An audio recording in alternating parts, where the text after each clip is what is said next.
93, 93, 93. This is Amon Asharanu from Asharanu.com. You already know. So today I wanted to do a quick Q&A and speak about the difference between living out the tarot versus what we will call today as fortune telling. Now, the reason I feel this is significant is because if you are not living out the tarot, you're completely missing the point as to how powerful it can be for you personally. Let me give you an example of what I mean. I appreciate that, Mary. Thank you so much. Always appreciate the love.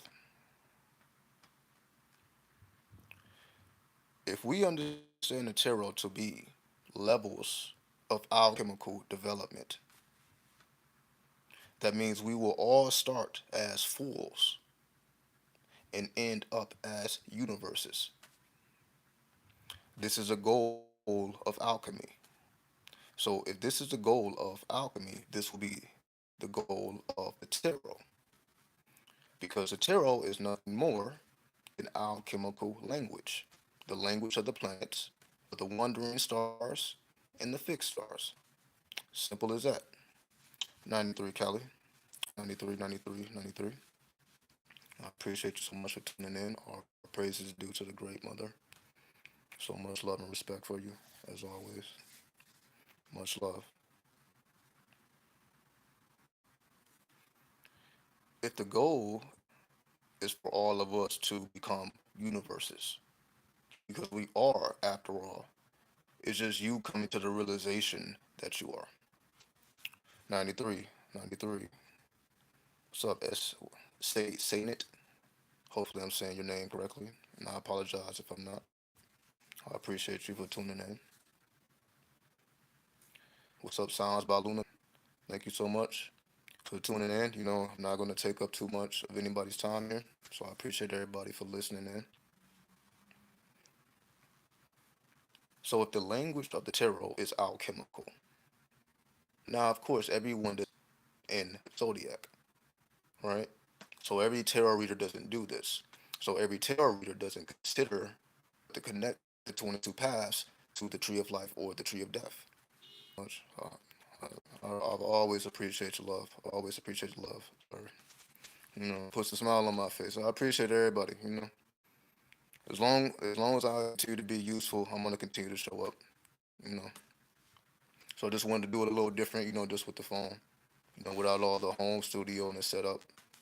You know, be a little bit more casual, but also keep it professional. I guess when am I ever professional? When the fuck am I ever professional, right? You know. I guess if I wanted to be professional, I should probably put a shirt on or something. But anyway, anyway, anyway, let's get back to it. You know, y'all just have good vibes, so I'm just letting y'all know. I always appreciate the energy, so I definitely want to reciprocate it. So even though we try to be serious, just keep it joyful.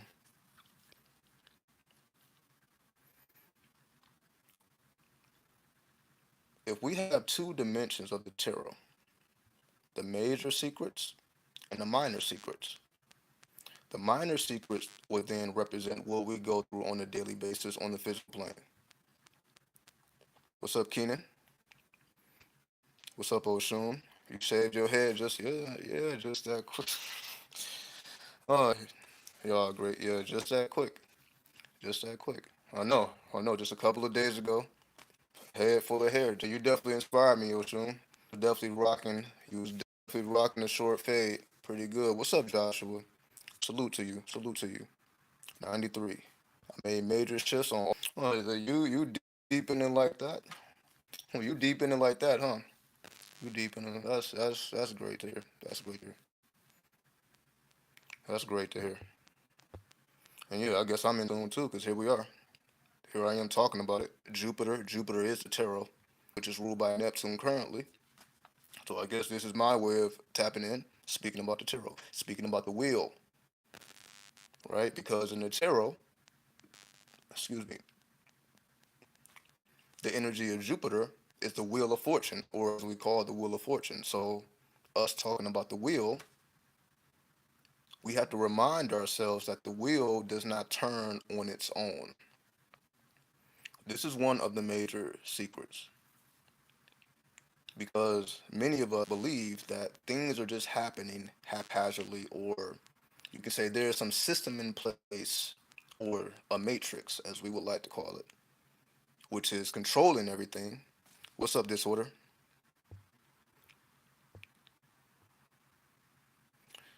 Before you get off tonight, could you give a little input on Neptune and Jupiter conjunct tonight?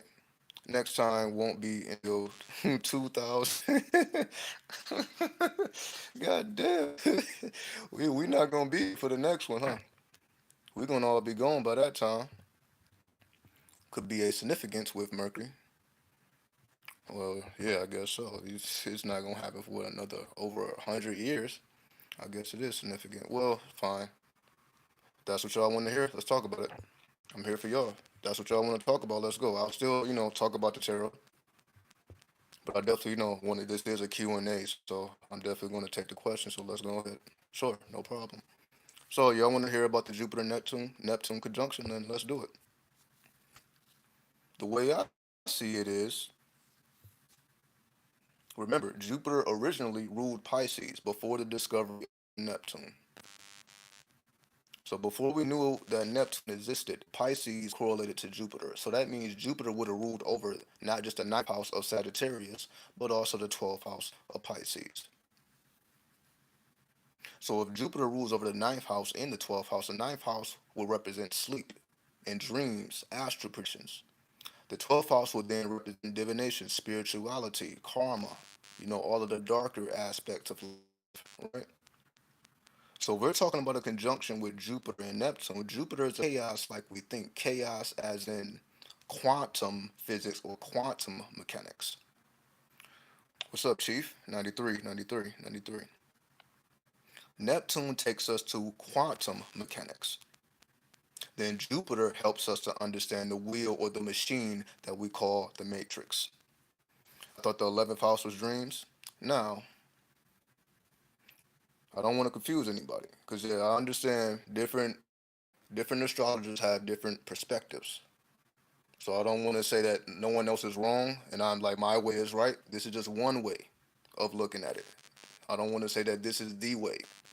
So if you feel like, in my experience, the 11th house represents more so your hopes, your wishes, your aspirations, more so active meditation. So Aquarius, 11th house is ruled by Aquarius, and Aquarius is a fixed air sign.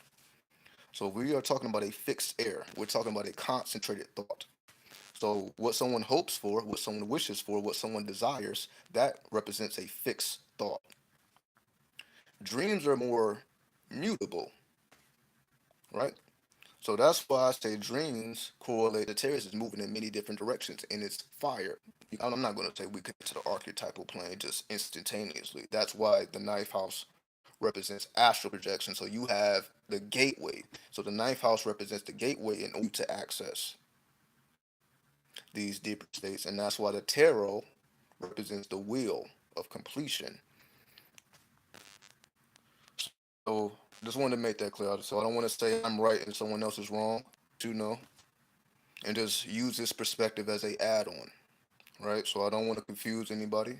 And again, I'm not saying I'm right and someone else is wrong, which may be a little different, which may be a little awkward. Okay, so take it. The best parts. You may not agree with every single thing, but utilize the best parts. That's all. All right.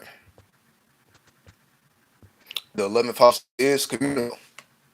The 11th house is community, like your associates, your co-workers, and all the people that are close to you that share a like-mindedness. So that is the 11th house, the house of community. So yes, that is correct.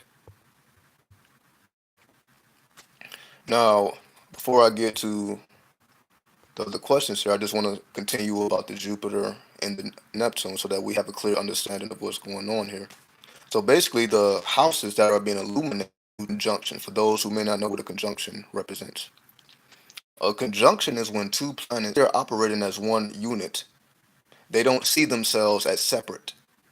So currently, Jupiter and Neptune is not seeing themselves as two separate planets. They see themselves as one unit.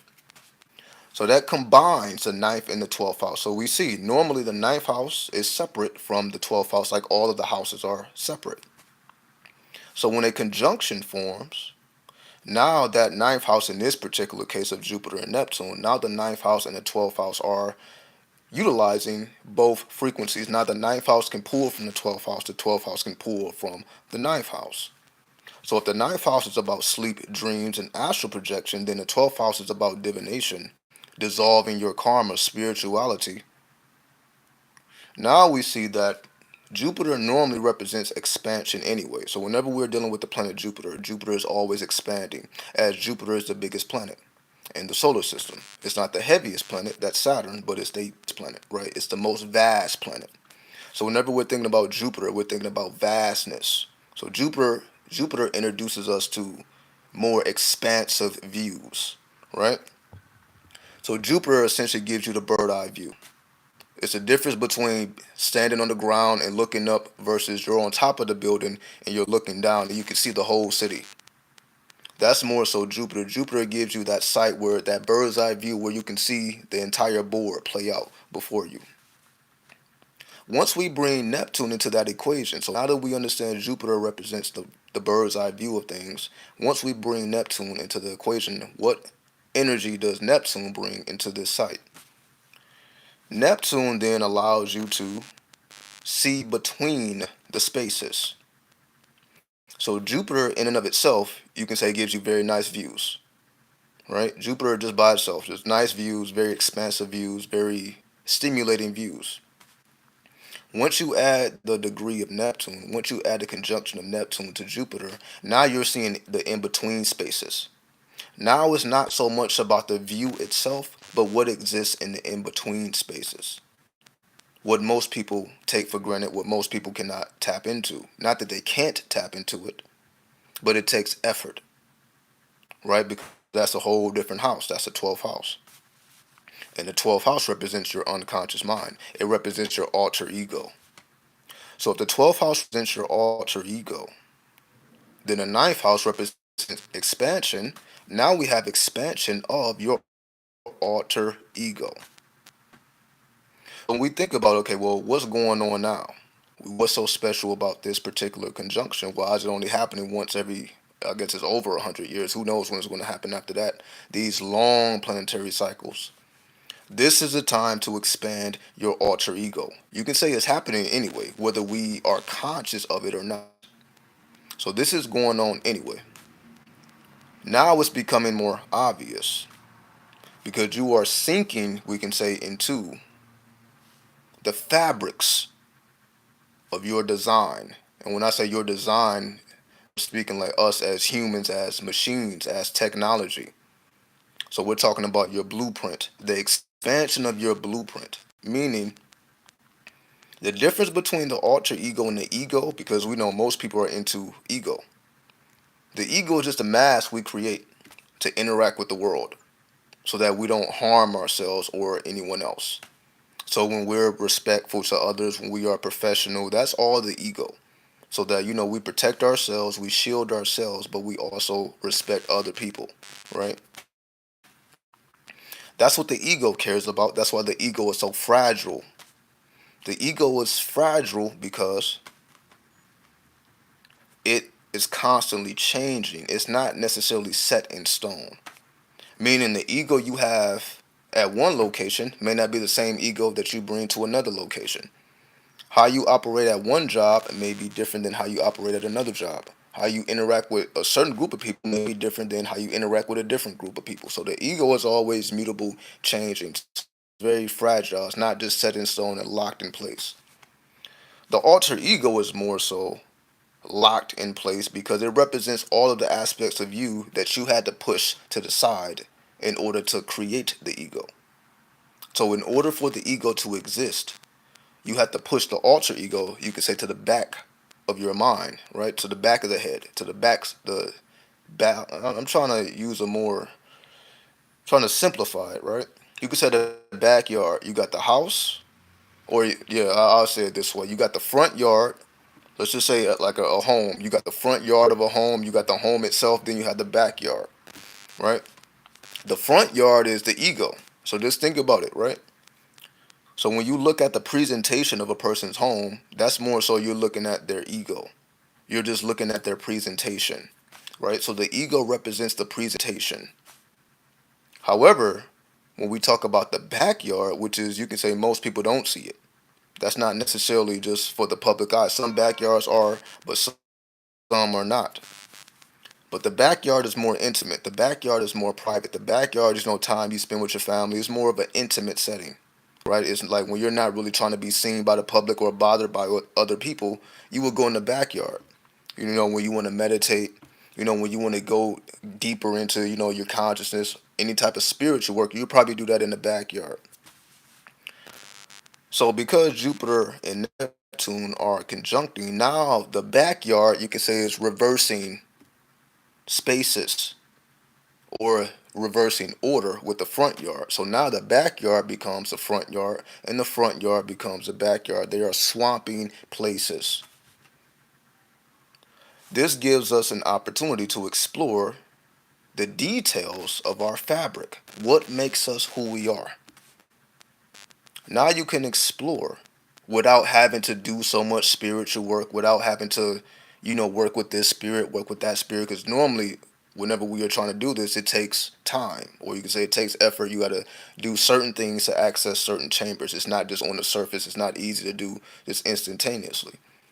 When we have planets assisting us in this process, which we see the planets are assisting us in doing this, so this is not something that's just going to require mental effort just on your part alone. Because now the atmosphere is helping us to bring this to the forefront instead of us having to do it ourselves with spells and magic, so on and so forth. So what we see is if the backyard becomes the front yard, that means everything in the closet, the closet is another example. Everything in the closet is now seen. Right? Everything that is hidden, everything that is supposed to be concealed is now revealed. So you ask yourself, well, I guess you don't really ask yourself. It's more so, are you prepared for people to see what is hidden because it will be revealed? And I'm not saying what you do in the dark is coming to the light. I'm not going in that direction with it because it's really not about acts. It's about consciousness. We have the conscious mind, we have the subconscious, then we have the unconscious. These are states of mind. These are levels of the mental plane. So we may not be aware of what's going on in our subconscious or unconscious, but it is always something occurring 24/7. Just like the consciousness is active 24/7. So even when you're asleep, your consciousness is still active, just like the brain is still active. Everything is still active, even if you're not conscious of it. So the unconscious mind is always playing itself out in the background. So the unconscious mind goes with us wherever we go and it's playing itself out in the background. Now, instead of it playing out in the background, it's playing out in the forefront. So you can say your unconscious mind has an easier path towards the conscious mind. Because normally we have easier access to the subconscious. Now we have easier access to the unconscious. So your subconscious, as we know, will represent your currency. But the unconscious mind represents, you can say, who you are on a whole nother plane. You can say your true self, right? Our self without regulation. Who would you be if you did not have rules and regulations to abide by on a day-to-day basis? If you didn't have to be so professional at work, if you didn't have to be, you know, respectful of the people amongst you, if you didn't love and care, you know, for family and friends, so on and so forth, all this is ego. That's why the alter ego stays in the background. That's a part of you that is kind of uncomfortable, that you find kind of unacceptable, right? but it's a part of you nonetheless. Now it's about acceptance because Jupiter is a very light-hearted planet. So Jupiter is the energy of celebration, right? So Jupiter wants to celebrate. What is Jupiter wanting to celebrate? The alter ego.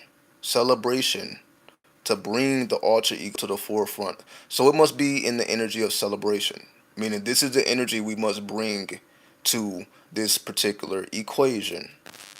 Celebrate the alter ego instead of celebrating the ego. Because when you celebrate the alter ego, when you celebrate what is going on behind the scenes or what's going on in the forbidden planes, what's going on in the clip off, what's going on in the underworld, because that's all that is. Because Pisces correlates to the moon card in the tarot. So not the moon as in the subconscious, the moon as in the land of the dead, which we know is ruled by Anubis. Then it was later ruled by Asar, right? So we're talking about the land of the dead. To celebrate the dead. This is what it's speaking about. So when Jupiter and Neptune combine and synchronize forces, it is the celebratory energy of those who have transcended, whether it's our personal ancestors or the greater ancestors that we all would know about. So take this time to celebrate the dead. Don't feel pain. Don't feel sadness, don't feel grief. Use this time to celebrate those who have transcended. Because if you do so, you see that it will have a very profound effect because of the times we are in, because the planetary energies support it.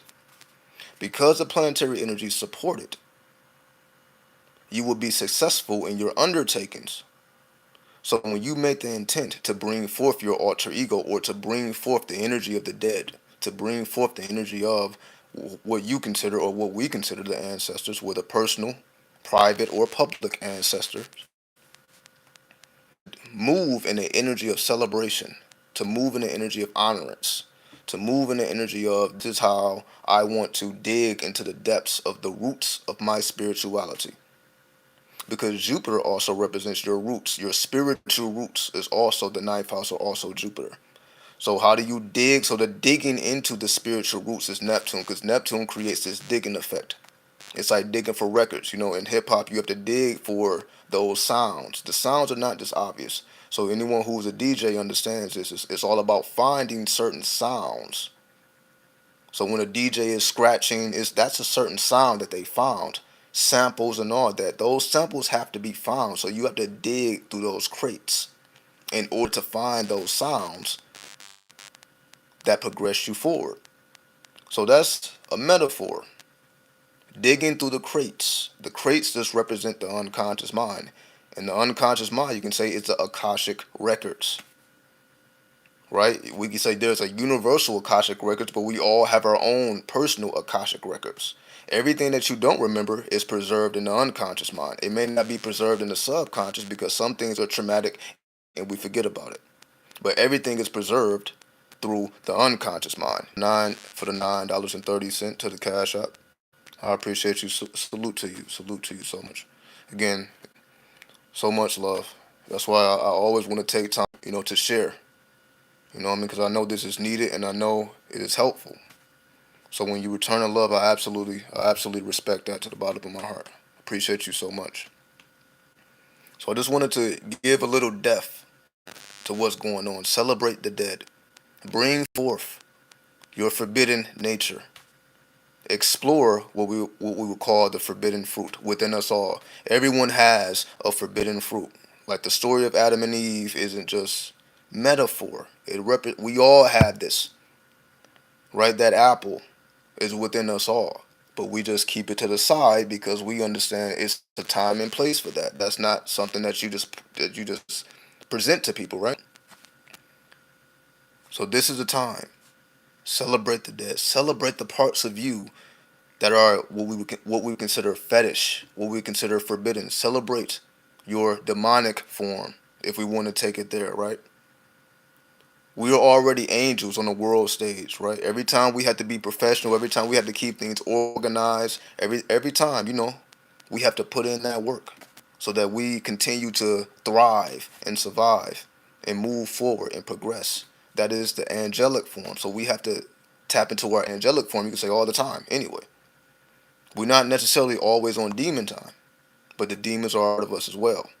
So this will be the time to celebrate the darkened aspects of your nature, the darker parts of your nature. This is the time to celebrate them, to allow them to, you can say, play and experiment. It's not permanent, but for doing this conjunction, allow yourself to celebrate in your darkness and your strangeness.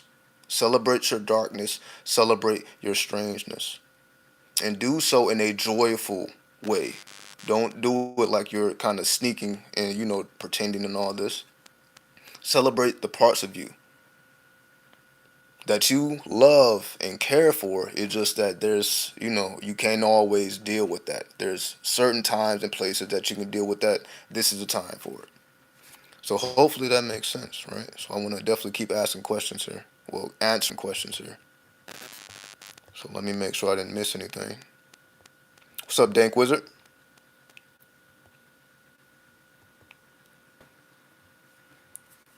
Can you talk about having scary dreams or dreams of being pursued, hurt? It started happening after I closed out an old cycle. That's just the parts of you that are not ready to, you can say, move on, or the parts of you that, like for example, let me just put it in a better context so that it makes more sense. Whenever something is scary to us at all, right?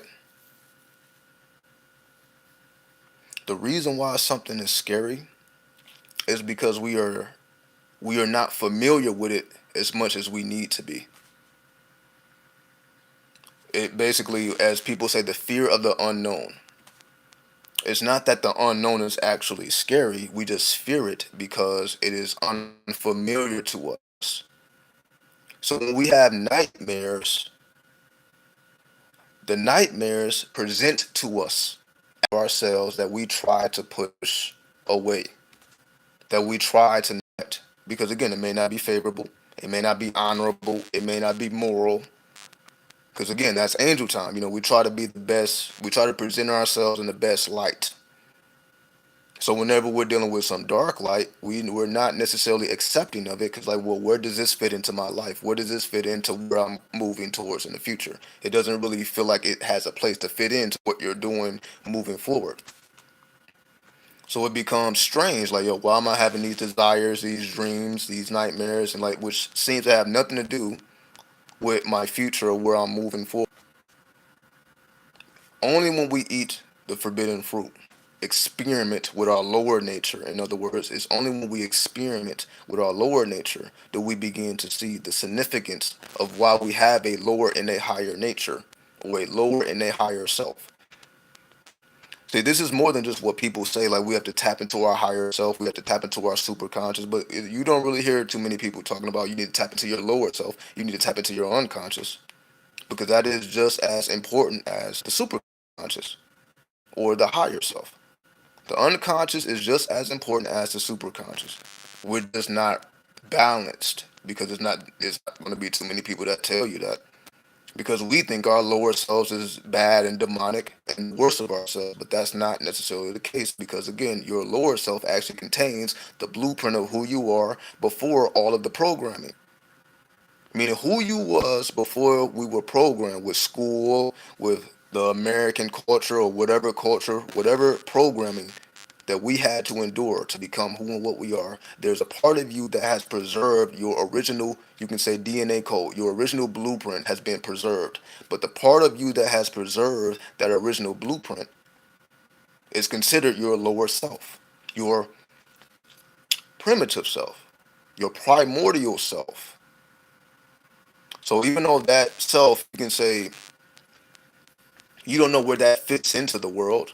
Like, what is my primordial self? What is that? How does that fit into the world of light? Where does this darkness fit into the world of light? And this is why it's called the unconscious.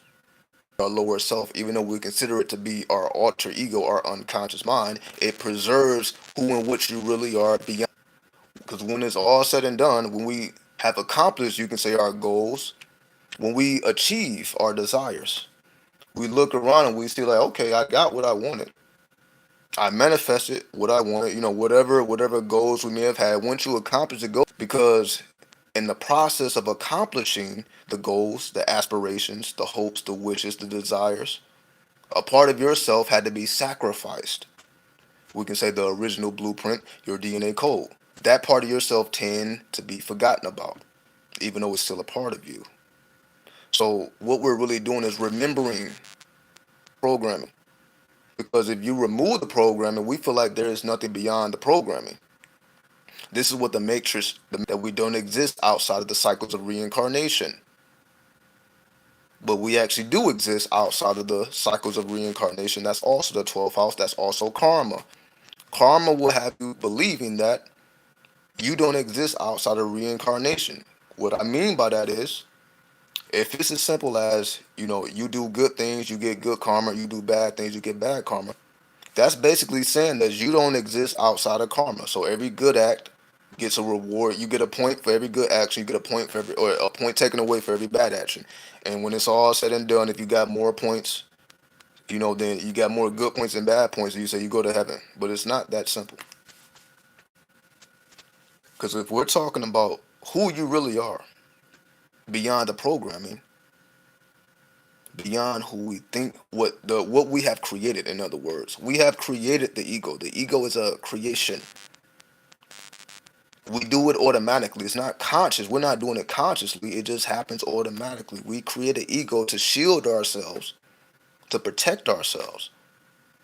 So we get laughed at school, for example, for doing things. We may stop doing things because we don't want to get laughed at. We don't want to be the talk of the town, the talk of the class, so on and so on, so that we can blend in and be normal and navigate through society. But whenever we are dealing with the unconscious is a reminder that we were never meant to blend in. We're trying to do this, but this is not the complete story. Meaning, without your lower self, without your unconscious mind, without your the super conscious is not enough. And I know this is just what a lot of people are speaking about. Higher self, getting into your lower self. You have to sink into the depths of your consciousness before you can transcend. That's why the Christ had to sink into the underworld after the crucifixion. You had to sink into the 3 days. What was going on for 3 days? Sinking into the underworld, passing those reincarnation occurred. So 3 nights were spent in the underworld, as we call now the alter ego, the unconscious mind, the original DNA code. And this is what we're trying to establish when we celebrate the dead. Because you can say the dead represents the original DNA code. Because when we think about people that have transcended, we tend to only want to think about the highest and the greatest. We don't, I guess some people may still think about bad things, even though people are not here. But if we are balanced, we realize, all right, we really ain't focused on what they were doing as humans, because that's not really important. That's what keeps a lot of people away from their powers, because they are not open to people, you say, who may have been not the best to them on the physical plane. So let's just say you have family members that wasn't necessarily on your side. They didn't necessarily believe you. They didn't necessarily agree with anything you had to say. However, that does not reflect their form. That does not reflect who they are now. Characteristic workings, especially when it comes to working with the ancestors, especially your personal ancestors. These may not be people that you had the closest relationships with, but they are no longer on that level that you remember them on. This is what we're talking about, Jupiter and Neptune. Do not hold a person's past back from celebrating their life. And what I mean by celebrating their life or honoring the ancestors, you honor that they have continued on. That what you remember is not the truth. It may have been true at that particular time. However, that is not the ultimate truth. It is true, but it's not the ultimate truth. So even if this person was, again, this is why this is a perfect ritual. Doing this to somebody who didn't treat you well. See, it's easy to work with ancestors that were close to you, that was connected with you. It's a little harder to work with ancestors that you didn't necessarily get along with on the physical plane. People that you didn't necessarily agree with, that didn't necessarily support you. working with them, giving them energy, showing them that I am moved past that. I'm not going to hold the grudge. I'm not going to keep you in a box that you can never get out of. I'm going to place you in a box of, well, you was a bad person. And I'm going to always remember you as a bad person. You take the step, that celebratory step, that you have something to offer me because I'm still here. We're still here on the physical plane. So anybody or anyone in the astral, anyone who is transcended, all they can do is offer you assistance. And there are so many of our ancestors that would love to offer us assistance. We just don't acknowledge them because we are held back by past karma. Neptune. Neptune holds us back with the past karma. So when we are able to transcend Jupiter, past karma, Neptune, then we find true light from darkness. We're able to transmute the darkness and see it in its truest form. All right? So hopefully that's making sense. Hopefully that's making sense. What's up, Mon? Too? I got the email you sent me. I'll definitely be working on that song soon. So shout out to you. I appreciate you so much. All right. So let me just go back here.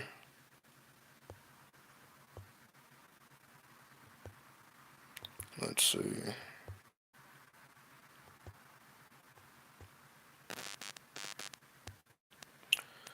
I am an Aquarius Sun, Aquarius Rising, Capricorn Moon in the 11th. And no worries, there are no right or wrongs in this perspective. Absolutely. So double Aquarius and Capricorn. So Aquarius and Capricorn are right next to each other, and they both was originally ruled by Saturn. Before Uranus was discovered, Saturn ruled over Capricorn and Aquarius. So you can really tap into both of your aspects or all your holy trinity, your rising, your sun, and your moon, really through Saturn. So Saturn actually brings forth your holy trinity by itself. That's why Saturn represents the universe card. So through the universe card, you're able to activate your entire holy trinity. So just wanted to put that out there.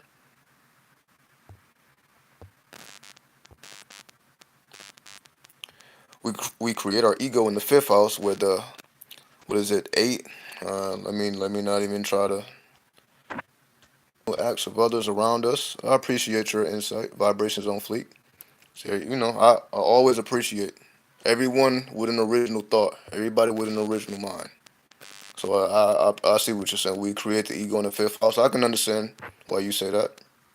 As the fifth house is the house of creation because we become creative. Our creative energy comes from the sun. And we know the sun rules over the zodiac sign of Leo, and Leo is the fifth house. So our personal power comes from the fifth house. Our ability to procreate comes from the fifth house. So our ability to be creative, our ability to be artistic, all that is the fifth house. So when we think about, yes, the time and energy we share with others, especially romantically, romance and all that's fifth house. Family, having fun, children, all that's fifth house activity. Right? So exactly. So when you are traveling the fifth house, you definitely are doing so through the ego. The ego is creating itself, depending on how you navigate your creative forces. So your creative forces do have a do. And it's all type of glitches going on. Sorry about that. It kind of threw me off right there. What I was saying was we learn ourselves through our children, through romance, through our creativity. That shapes and forms the ego. So that is very correct. So the rules of the game have changed until it's more so if you choose to acknowledge it, you will benefit. As we know, everybody is not going to acknowledge it. Everybody is not going to take this advice. Everybody is not going to see this video. So, of course, everybody is not going to benefit. However, those who are in tune will benefit. So, the rules of the game have changed for you, not necessarily for the collective. So, as long as you are applying your ninth house and your 12th house, or your Jupiter and your Neptune, because you want to see where is Jupiter in your personal chart, as we call the natal chart, and where is Neptune in your natal chart, because that's going to give you insight as to how this affects you personally. So we're speaking about how this affects the world, but how this affects you personally, meaning what Jupiter aspects are forming to your natal chart or your progress chart. And because Jupiter and Neptune are conjunct, you want to see where Jupiter and Neptune are affecting your natal chart and your progress chart. So that's why we know if we want to get more complex, but we want to keep it simple for now. So the game has changed for those who are willing to change. If you are willing to change, if you are willing to reverse your ego with your alter ego, that will be a game changer for you because you will benefit from this energy because this energy is supporting that. So anyone who is changing from ego to alter ego, the planetary energies are assisting you in doing so. So that changes the game, that changes the rules for you if you choose to conduct the ritual, basically, right? What's up, son? What does it mean?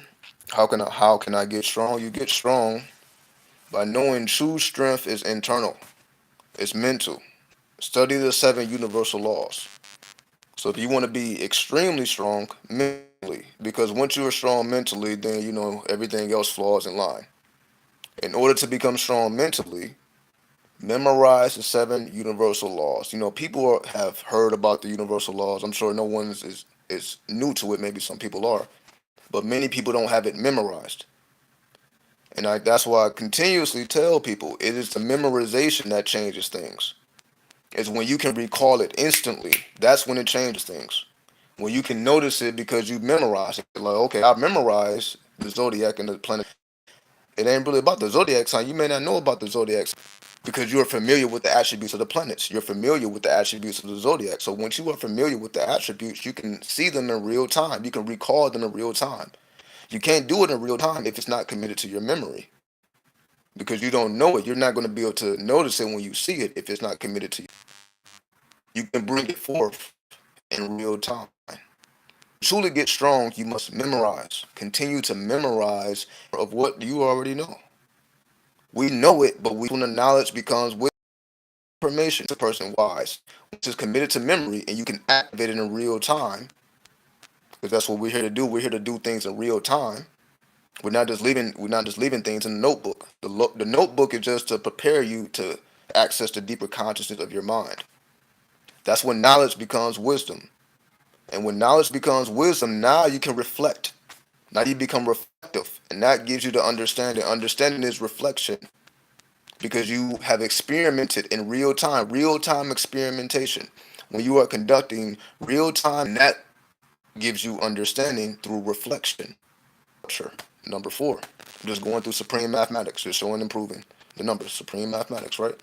So based upon your understanding, that creates your foundation. So your foundation is based on what you understand, not what you know, what you understand based off of experimentation in real time. And that's what gives you or builds you power. You build your power from your culture. Once that foundation is laid based off of reflection, that empowers you. You are empowered once you have culture because your culture is based on real life experimentation. Not what somebody else said, not what someone else did. It's based off of real life experimentation. And this is the whole premise of this video. What's the difference between fortune telling and living out the tarot? This is everything for you. See, many people just draw cards. They're basically, the tarot is doing the work for them. Versus what I'm saying, go out into the world, memorize these attributes, these planets, these zodiacs, the Kabbalah, the clip off, memorize these things and activate them in real time so you become the book. You become the tarot, you become the wheel. You are accessing all 360 degrees of the zodiac. You're not dependent on the tarot itself because if you have the whole tarot memorized by heart, so you know that, oh, that's that. You can notice these things in real time once you have committed it to memory. And what they're not, and building up a culture that empowers them, that allows them to equalize their reality. If you want to equalize your reality, you have to have power. In order to have power, you have to have culture. You have to have a solid foundation based off of experimentation. Continuous experimentation is the only way to have a solid and strong foundation. And only from a solid and strong foundation are you able to empower yourself to equalize or balance. God is the equalizer. You are able to equalize your environment because you're going through a mathematical equation. You're going through the mathematical process. You're speaking the language of the universe, which is mathematics. That's why I'm always bringing up mathematics. So even if I'm talking about planets like Jupiter and Neptune, that's the number 3 and the number 7. Jupiter is 3, Neptune is 7. So every time you're working with energy of the 3, you're working with Jupiter. Every time you're working with the energy of Neptune, that's the number 7. Right? As we know, that's a spiritual number. So it's no coincidence that the number 7 is correlated to Neptune, and 7 is the most spiritual number. That's the number of God. And we say the number 7 takes you to the quantum mysteries, quantum mechanics, quantum physics, where particles behave as waves and waves behave as particles. Nothing is set in stone on that God level. That's, as we say, you are able to glitch the matrix. That's why I said Neptune represents the chaos, the quantum world, where it may be this or it may be that. It's not definite. It's not exact. It's based off of the energy you direct towards it. It's based on what you are trying to bring into the world. It's not predetermined, basically, because we are not in a predetermined world. A new depends on what you believe. Do you believe in the Big Bang Theory, or do you believe in the ever expanding universe? It all depends on what you believe. Either you believe that the universe is 13.8 billion years and it started with a Big Bang. That means if you believe in the Big Bang, you believe that everything has always been here and the universe is just expanding. But the universe is getting more further apart. So if you believe in the Big Bang, you believe that the universe, as the universe expands, we get further and further away from. The universe is always filling up. That new space that's created, the universe has created a new energy to fill up those new spaces, to the point where it's constant. So the universe isn't expanding necessarily, just everything is the same. So that means the earth is going to always be at the same distance from these things that are kind of new. That means those spaces or those gaps are always being filled by new energy so that everything stays in place. So those are the two main theories behind how we got here. It either was a Big Bang or it's an ever expanding universe where there is no beginning point. So basically, if you believe in the Big Bang Theory, you believe that it was a starting point to the universe, that the universe isn't infinite. So if you believe in the ever start point, there is no beginning, you can say it's the highest truth. But it's the hardest thing to wrap your mind around because it completely obliterates everything we know in terms of what we have learned to believe. We have learned you probably learned about the Big Bang Theory in school. So that was a program that was put on us since childhood.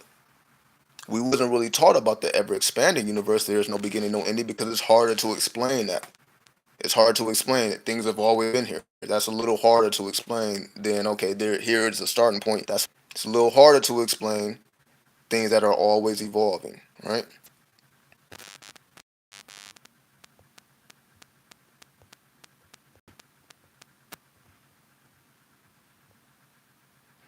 Can we use sex? Absolutely, absolutely. As long as you keep your magical intent up here, you can use whatever avenue you want to use, whatever medium you want to use.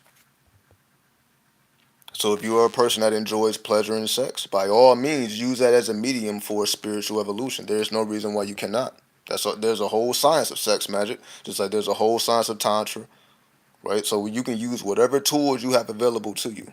Whatever gives you pleasure, whatever pleases you, that's exactly what you should be doing.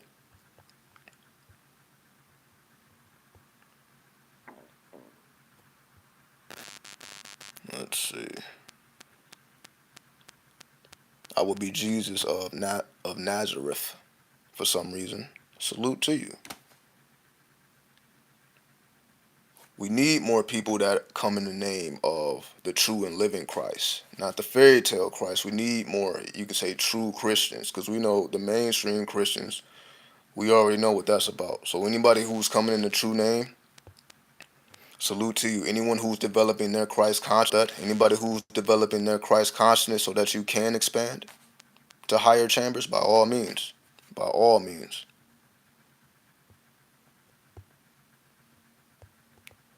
So let's see. Like fantasies, pornography, absolutely. Right? Pornography is just you going deeper into your own fetishes.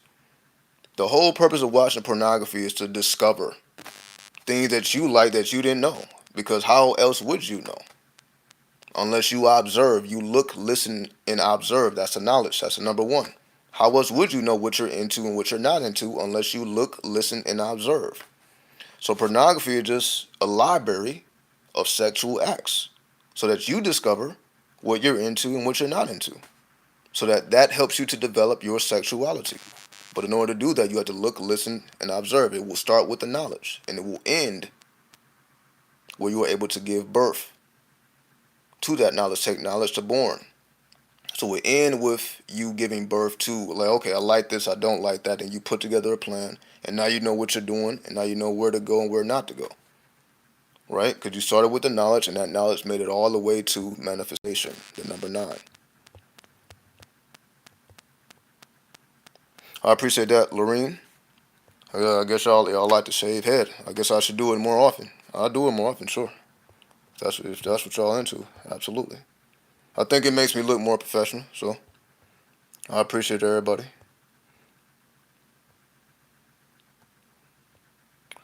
What's up, Joshua? Warner? No, it's like the baby, is that you? Yeah, you're funny. I appreciate it.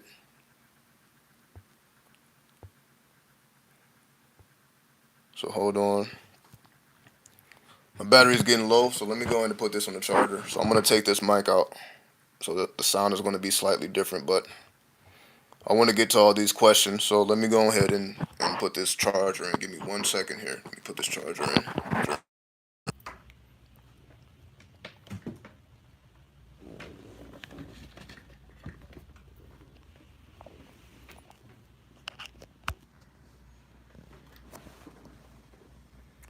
All right.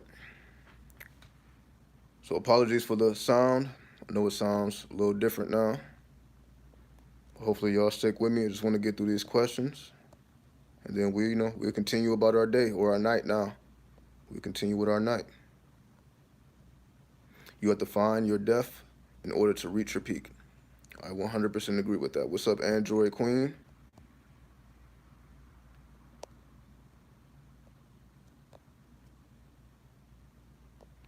All right. What's up, DJ Dean? Virgo Sun, Sag Rising, Taurus Moon. So that means you have an Earth. So your personal power is earthy. Also, your lunar power is earthy. Then your ascendant, your personality. So you have a fire personality, but in terms of your soul force and your emotional currency, that is of the Earth. So you have a combination of the fire and the Earth energy there. And the fire taps you into the archetypal plane. The Earth energy taps you into the world of Asia, which is the material plane, right? So through your sun or your personal power, you are tapping into the material plane, just like your moon taps into the material plane, the Taurus. So you can say your emotional currency and your personal power is definitely connected to the material plane or material things. But when it comes to your ascendant, your personality, and how you interact with the world, that's Sagittarius. So that makes you a big thinker. That means your personality is more, you're probably a funny person, a Sagittarius rising. You're probably a very funny person, very light-hearted person. So you're probably not a very serious person. But you can say you're definitely heavily invested into the material realm as well.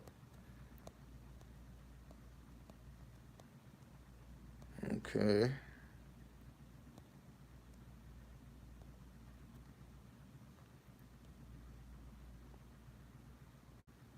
I'm a triple grand trine. Salute to you. I know everybody has special points in their chart that they don't really know nothing about. See, a lot of people don't even talk about the shapes that their chart makes. So you have a grand triune or a triune or trine. Sometimes I say triune, but trine, a grand trine.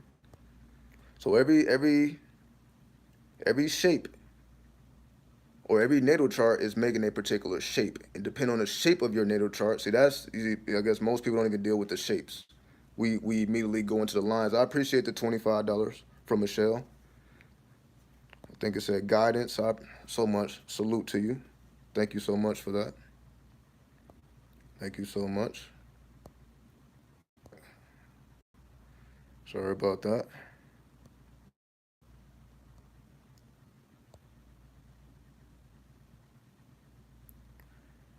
Can I post my email?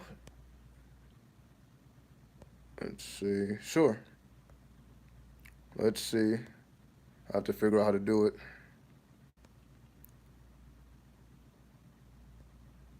Let's see. Maybe I gotta scroll down. I don't know how to type it in. Maybe I'll let me see if I have to use a computer. Hold on. I may have to use a computer. Give me a second here.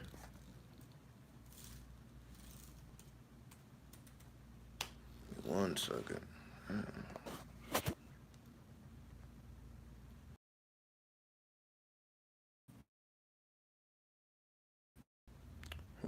on. And I'm like, I don't know what's going on. But my email is asha@asharenew.com. So I'm gonna use a computer to type it in because they're not letting me do it on the phone. So I guess they don't let me actually type. But the email is asha@asharenew.com. You should be able to find that in any of the description of the videos. Right? But I'll still put it into the chat. So just give me a second. In the meantime, so I'm gonna pull it up on the computer and I'll put it into the chat. Just give me 1 second here.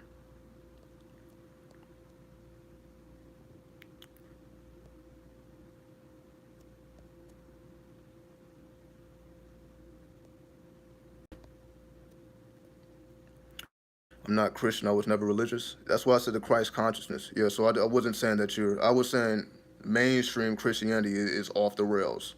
So I wasn't saying that you are a Christian. I said mainstream Christianity is off the rails. So it's good that you're tapping into your personal Christ consciousness. So I didn't say nothing about religion. So apologies if you misunderstood what I was saying. But no, I wasn't calling you a Christian. I was calling you more so you developing your own Christ consciousness. So I don't want no confusion to come from that.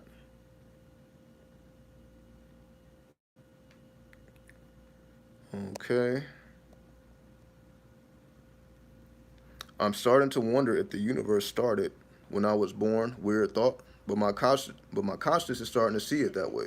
Oh, sorry. Let's see. The universe was born when you was born. Your personal universe was created when you touched down.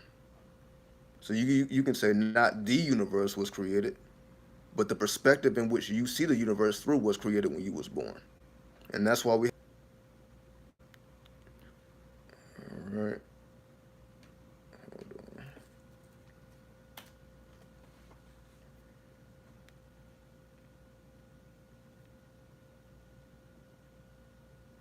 Give me 1 second here.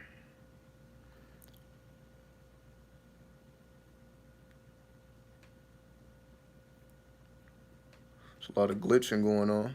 I see all this glitching. There's a lot of glitching going on. Anyway, let me put my email in. Here's my email.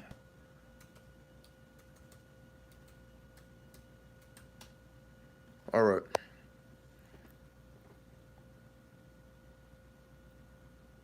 So just put my email. My email is in the chat. There you go.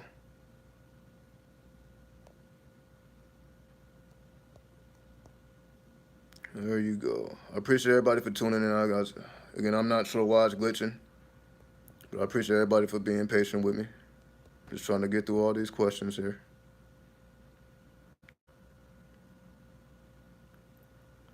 I noticed using the mother and son and father and daughter thing is more spiritual than people know. You're talking about pornography, porn use these roles, but it's deeper. I see what you're talking about. Yeah, like ancestral, sexual stuff. Yeah, you're right. You're right. That taps into the unconscious. That goes beyond morals. That goes beyond the creations that we.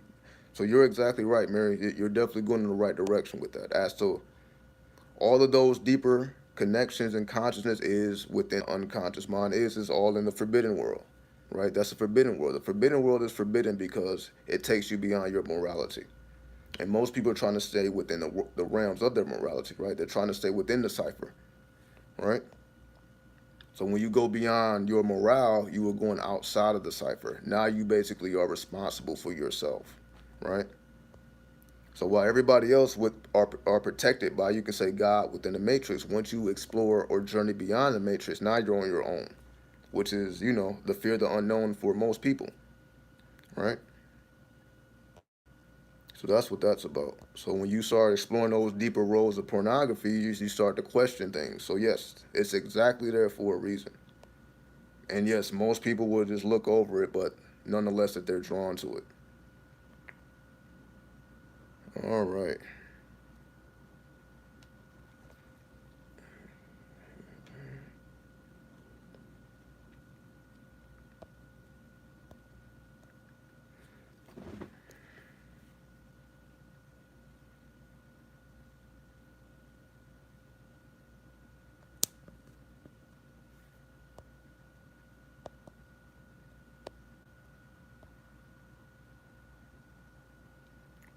I think we're still here. I don't even know.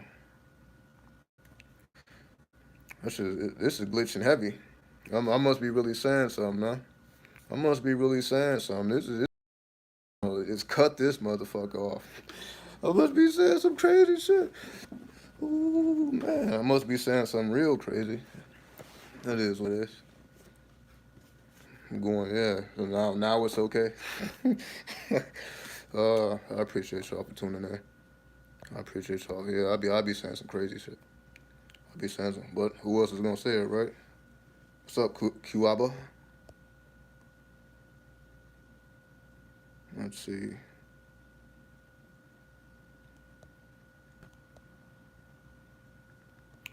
What's your Mercury? I love how deep your voice sounds and authoritative. My Mercury is in Sagittarius. I have a Sagittarius Mercury, Western. All right, so that's Western. Eastern, it would then be Scorpio. So it all depends on what perspective you're coming from. So the Western perspective is Sagittarius, but the Eastern or Vedic perspective is Scorpio. So Vedic wise, I have like 5 positions in Scorpio.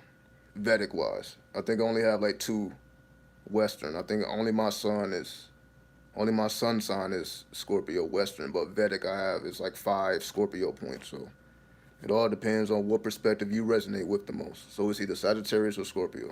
So either one of those will make sense to you, depending on which one you adhere to. Or if you adhere to both, you probably can see both. So yeah, that's why when I speak, I wanna teach. That Sagittarius. Sagittarius is a teacher zodiac, right? So that's why every time I speak, I want to expand and I want to be expansive and teach, right? So you say that's Sagittarius. Then if you speak from Scorpio, that's where the craziness comes from. It's like yeah, I be teaching, but you see it be getting kind of crazy.